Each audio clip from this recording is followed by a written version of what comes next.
हे वातावरण कॅरेबियनचं आहे हे सांगायला कोणाची गरज नाही. आणि हे मैदान बघूनही तुम्हाला हे कळेल की नक्कीच हे कुठलं तरी कॅरेबियनमधलं भव्य मैदान आहे. या मैदानाबद्दल मला जरा सॉफ्ट कॉर्नर आहे. त्याचं कारण लगेचच तुम्हाला कळेल.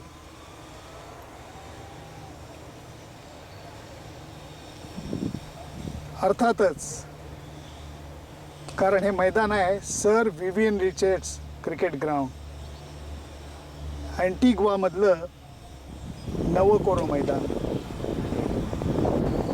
4 टेस्टच्या सिरीज करता वेस्ट इंडिजला यायचं ठरल्याप्रमाणे मी इथं अँटिग्वाला येऊन हजर झालेलो आहे. त्याच्या अगोदर जेव्हा पुण्यामध्ये विराट कोहलीची माझी भेट झाली होती तेव्हा तो म्हणला होता सर विवियन रिचर्ड्स से मिलना है. गेले 1 महिना मी शांतपणे फिल्डिंग लावत होतो आणि काल ते सगळं घडून आलं. सर विवियन रिचर्ड्स हे एक वेगळं व्यक्तिमत्व आहे. मी तर उलटं असं म्हणेन की पर्सनॅलिटी या शब्दाचा अर्थ समजून घ्यायचा असला तर तुम्ही सर विवियन रिचर्ड्सला भेटायला पाहिजे. आणि जर ती भेट त्यांच्या गावी अँटिग्वामध्ये झाली तर त्याची मजा काही और असते.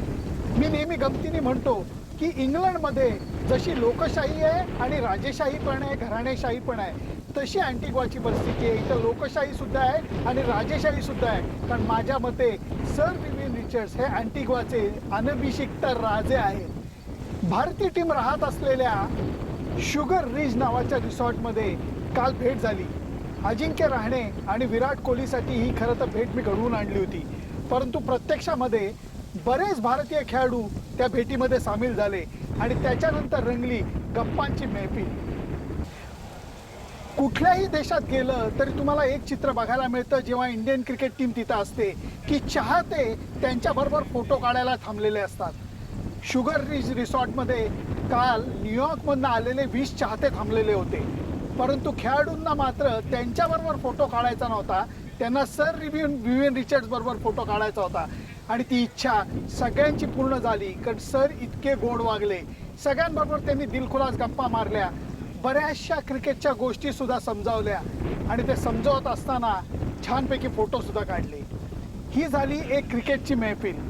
अजून या टूरला सुरुवातच झाली नाही आणि पहिला बॉम्ब फुटलेला आहे. त्यामुळे माझ्या उत्साहात शतपटीने भर पडलेली आहे.